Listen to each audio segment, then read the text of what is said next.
La Universitat de Valencia y el Ayuntamiento de Gandía han renovado el convenio de colaboración entre ambas instituciones.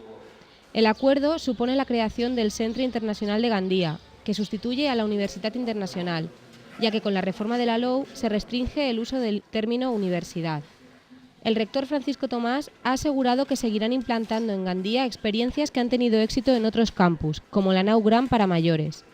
Además, el Centro Internacional establecerá lazos con la Europa mediterránea y ampliará las relaciones con Iberoamérica, que en estos momentos se centran en Chile y Brasil.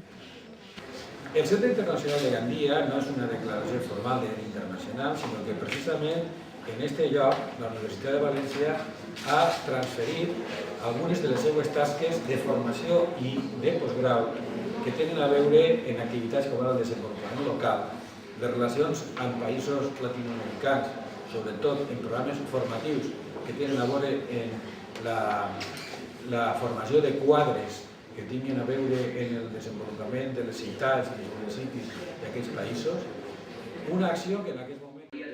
El rector y el alcalde José Manuel Orengo han participado esta mañana en un acto de reconocimiento a las empresas e instituciones que colaboran con la universidad.